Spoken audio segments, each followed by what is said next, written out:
The rain was coming down in sheets as I stared out the window of my apartment in Albany, New York. I'm Torin, and until recently I thought I had it all. A fulfilling job as a software developer, a cozy home, and a wife, Livia, who I loved more than anything. We'd been married for 7 years, a happy 7 years, or so I thought. It started subtly. Livia, a talented architect, began working late more often.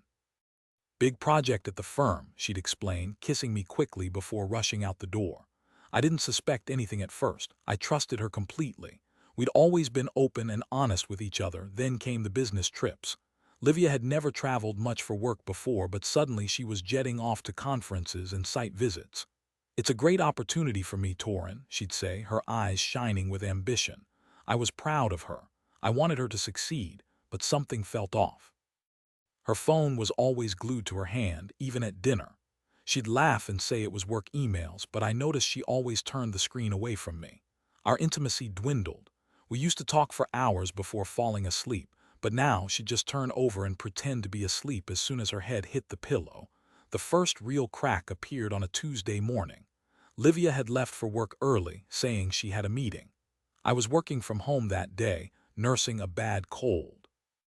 Around 10 a.m., my phone buzzed with a notification. It was a text message from an unknown number. "Livia is amazing. Last night was incredible." My heart stopped. My breath caught in my throat. I stared at the message, my mind reeling. It had to be a mistake. A wrong number, but deep down I knew it wasn't. I tried calling Livia, but she didn't answer. I sent her a text. "Who is this?" Still no reply. Panic set in. I started pacing the apartment, my mind racing with possibilities, none of them good. I felt sick to my stomach. I decided to do something I'd never done before. I checked her phone. I knew it was a violation of her privacy, but I had to know the truth. I waited until she was in the shower that evening, then carefully unlocked her phone using the passcode I knew by heart. My hands were shaking so badly I almost dropped it. The messages were there, plain as day. A string of explicit texts from a man named Kiernan. They talked about their secret rendezvous, their passionate nights together, their plans for the future. It was all there in black and white. I felt like I'd been punched in the gut. The air was sucked out of my lungs. I couldn't breathe. My vision blurred. I stumbled backward, knocking over a lamp.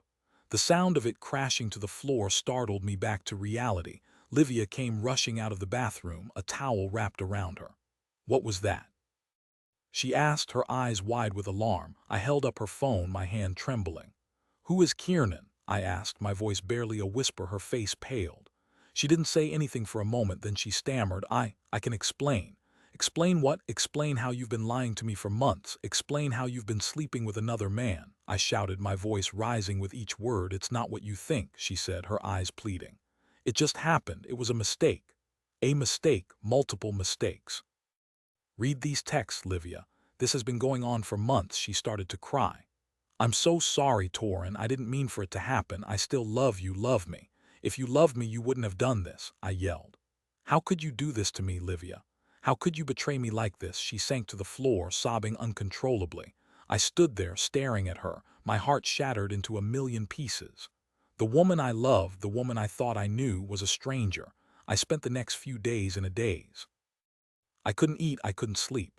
I just wandered around the apartment, replaying the events in my head, trying to make sense of it all. Livia begged me to forgive her.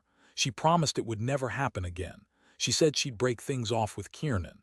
She said she'd do anything to win me back, but the trust was gone. The foundation of our marriage had crumbled. I couldn't look at her without seeing the image of her with another man. The thought of touching her made me sick. I decided to move out. I couldn't stay in that apartment any longer, surrounded by the memories of our life together, now tainted by her betrayal. I found a small, one-bedroom apartment downtown. It was nothing like the cozy home we'd shared, but it was mine. A fresh start. I filed for divorce. Livia was devastated. She pleaded with me to reconsider, but my mind was made up. I couldn't stay with someone I couldn't trust. The divorce was finalized a few months later. It was a painful process, but I got through it. I focused on my work, my friends, and my hobbies. I started going to the gym. I tried to rebuild my life. One evening, a few months after the divorce, I received a call from an unknown number. I almost didn't answer, but something told me to pick up. "Hello," I said cautiously. Torin, it's Gwyneth, the voice on the other end said. Kiernan's wife. I was taken aback. Gwyneth, what do you want? I know what happened between Livia and Kiernan, she said. I'm so sorry, he's done this before. I just wanted you to know that I understand what you're going through. We talked for a long time that night. Gwyneth told me about Kiernan's history of infidelity, how he cheated on her with multiple women over the years. She'd stayed with him for the sake of their children, but she was miserable. We started talking regularly after that. We found solace in each other's shared pain. We understood each other in a way that no one else could. One day, Gwyneth suggested we meet for coffee. I hesitated at first, but then I agreed. I was curious to meet the woman who had been on the other side of my wife's affair. We met at a small cafe in the city. Gwyneth was beautiful, with kind eyes and a warm smile. We talked for hours, sharing our stories, our hopes, and our fears. Over time, our friendship deepened. We started spending more time together, going to movies, concerts, and museums. We discovered that we had a lot in common. One evening, as we were walking through the park, Gwyneth stopped and turned to me. Torin, she said, her voice soft, I've developed feelings for you. I was surprised, but not entirely. I'd felt a connection with Gwyneth from the moment we met. I have feelings for you too, Gwyneth, I said. We kissed. It was a gentle, tentative kiss, but it was filled with emotion. It was the beginning of something new. Gwyneth and I started dating. It was a slow, cautious process, but it felt right. We were both broken people, but we were healing together. One day I received a message from Livia. She said she was sick, very sick. She needed my help. I was hesitant to get involved. I'd moved on with my life. I was happy with Gwyneth, but I couldn't ignore Livia's plea for help. Despite everything she'd done, I still cared about her. We'd shared a life together. We'd made vows. I went to see her. She was frail and weak, lying in a hospital bed. She told me she had cancer. It was advanced. She didn't have much time left. She asked me to forgive her. She said she regretted her affair more than anything in the world. She said she knew she didn't deserve my forgiveness, but she needed to hear me say it before she died. I looked into her eyes and I saw genuine remorse. I saw a woman who was facing her own mortality, a woman who was desperate for peace. I took her hand. I forgive you, Livia, I said. I forgive you. A tear rolled down her cheek. Thank you, Torin, she whispered. Thank you. Livia passed away a few weeks later. It was a sad and difficult time. I attended her funeral along with Gwyneth. We stood together, supporting each other as we said goodbye to a woman who had once been a part of both of our lives. After the funeral, Gwyneth and I went for a walk in the park. That was hard, she said, her voice thick with emotion. It was, I said, but it's over now.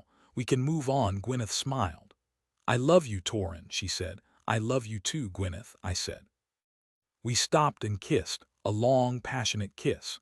It was a kiss that sealed our future together, a future built on trust, honesty, and love, a future that I never thought was possible after Livia's betrayal. Life has a funny way of working out.